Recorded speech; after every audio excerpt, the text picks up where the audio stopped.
Baik, terima kasih atas kesempatan yang diberikan. Pada saat ini kami dari kelompok 8 akan membahas materi mengenai mengelola pemasaran internasional. Dengan anggota kelompok 8 bisa dilihat di slide. Jadi ini adalah anggota kelompok 8. Tanpa berlama-lama lagi, kita akan masuk pada materi yang pertama yang akan dibawakan oleh rekan saya. Persilakan. Nah, yang pertama ada perilaku organisasi, di mana perilaku organisasi merupakan suatu bidang studi yang menyelidiki dampak perorangan, kelompok, dan struktur pada perilaku dalam organisasi dengan maksud menerapkan pengetahuan semacam itu untuk memperbaiki keefektifan organisasi. Ada unsur utama perilaku organisasi, yang pertama pandangan psikologi, yang kedua pandangan ekonomi, yang ketiga pandangan bahwa individu dipengaruhi aturan organisasi dan pimpinannya, dan yang terakhir pandangan tentang penekanan kepada tuntutan manajer untuk mencapai tujuan organisasi.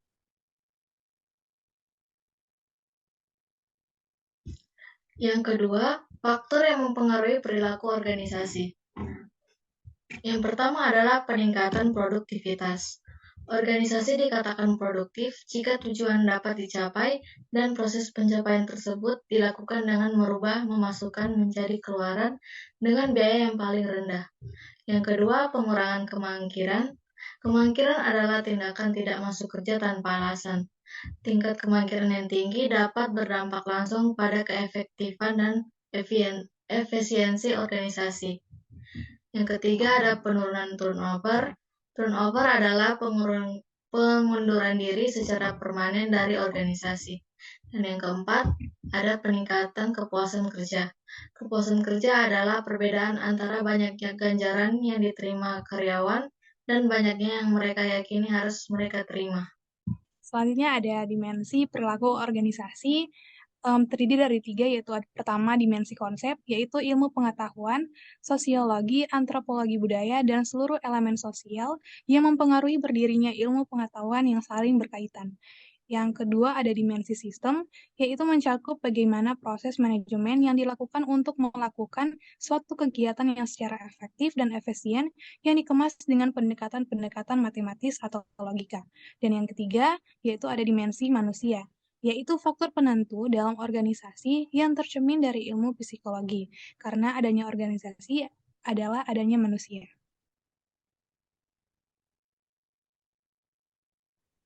Selanjutnya ada pendekatan studi perilaku organisasi. Di sini ada beberapa pendekatan.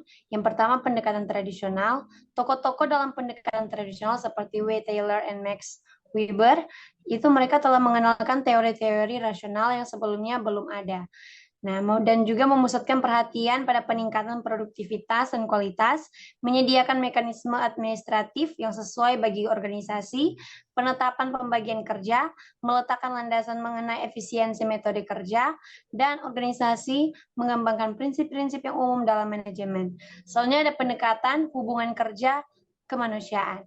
Tokoh-tokoh dalam pendekatan ini seperti Elton Mayo secara eksplisit pertama kali mengenalkan peranan dan pentingnya hubungan interpersonal dalam perilaku kelompok. Secara kritis menguji kembali hubungan antara gaji dan motivasi, mempertanyakan anggapan bahwa masyarakat merupakan kelompok individu yang berusaha untuk memaksimalkan pemenuhan kepentingan personalnya, dan juga menunjukkan bagaimana sistem teknis dan sistem sosial saling berhubungan, menunjukkan hubungan antara kepuasan kerja dan produktivitas. Dan selanjutnya juga ada pendekatan perilaku organisasi. Tokoh-tokoh dalam pendekatan ini adalah Toha dan Gibson, way of thinking, interdisciplinary field, humanistic orientation, performance oriented, external environment, metode ilmiah atau scientific method, application orientation. Dan selanjutnya di sini ada desain organisasi. Desain organisasi ini adalah pola tentang hubungan antara berbagai komponen dan bagian organisasi. Pada organisasi formal, struktur direncanakan dan merupakan usaha sengaja untuk menetapkan pola hubungan antara berbagai komponen sehingga dapat mencapai sasaran secara efektif. Sedangkan pada organisasi informal, struktur organisasi adalah aspek sistem yang tidak direncanakan dan timbul secara spontan akibat interaksi peserta.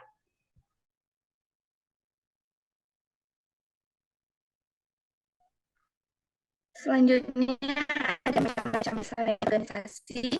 Pertama, desain organisasi mekanistik. Desain organisasi menekankan pada kepentingan pencapaian produksi yang tinggi dan efisien melalui penggunaan aturan dan prosedur yang ekstensif, sentralisasi wewenang, dan spesialisasi tenaga kerja yang tinggi. Yang kedua, organisasi organik. Organisasi organik fleksibel terhadap perubahan. Tuntutan lingkungan karena desain organisasi organik mendorong penempatan yang lebih besar dari potensi manusia. Manajer didorong memakai praktik yang memacu seluruh motivasi manusia melakukan desain pekerjaan yang menekankan pada pertumbuhan pribadi dan tanggung. Model organik dan desain organisasi berada dalam posisi yang bertentangan dan model mekanistik berkaitan dengan perbedaan karakteristik organisasi dan praktik. Perbedaan yang sangat nyata antara dua model adalah konsekuensi dari perbedaan kriteria efektivitas yang masing-masing berupaya mencapai maksimisasi. Sementara model mekanistik memaksimalkan efisiensi dari model organik, memaksimalkan kepuasan, fleksibilitas, dan pengembangan.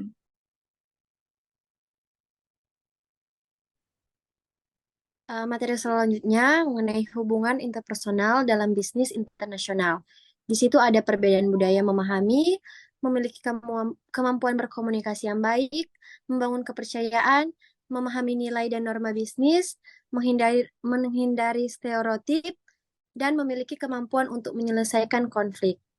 Dalam bisnis internasional, hubungan interpersonal sangat penting untuk mencapai kesuksesan. Oleh karena itu, perlu memperhatikan beberapa hal di atas untuk dapat menjalin hubungan interpersonal yang baik dan harmonis dengan mitra bisnis.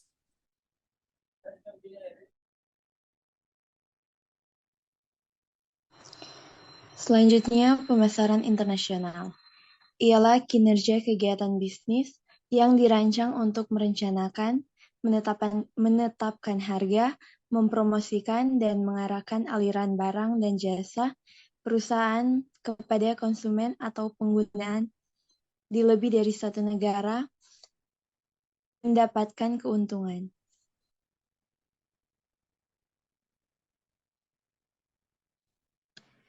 Tujuan pemasaran internasional berikut: memenuhi alasan untuk produksi suatu produk, barang dan jasa dengan mengidentifikasi permintaan asing yang ada atau potensial.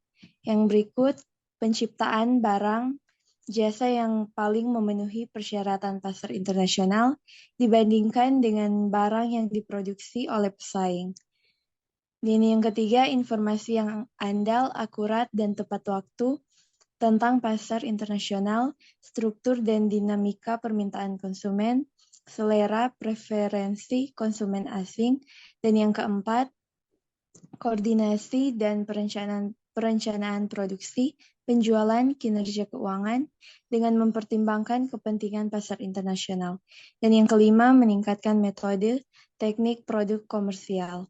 Yang keenam, manajemen merchandising di pasar internasional. Dan yang terakhir, ruang lingkup kontrol internasional atas penjualan barang dan jasa.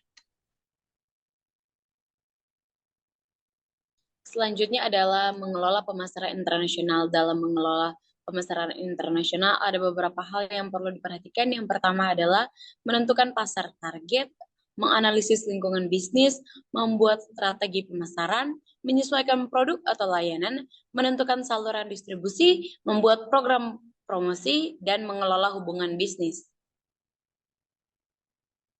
Untuk itu kami kelompok mengambil contoh studi kasus pengelolaan pemasaran internasional dalam satu brand yaitu Nike, yang merupakan perusahaan yang bergerak di bidang desain, pengembangan dan pemasaran produk sepatu, pakaian, dan aksesoris olahraga.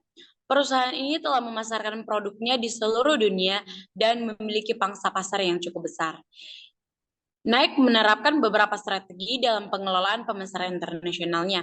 Yang pertama adalah pemasaran melalui sponsor olahraga internasional.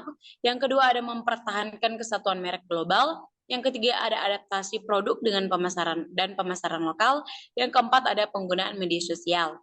Nike memanfaatkan strategi pemasaran internasional yang efektif dan menyesuaikan produk dan pemasarannya dengan pasar lokal sambil mempertahankan kesatuan merek global. Dan itu dia pembahasan mengenai mengelola pemasaran internasional yang dibahas oleh kelompok 8. Terima kasih.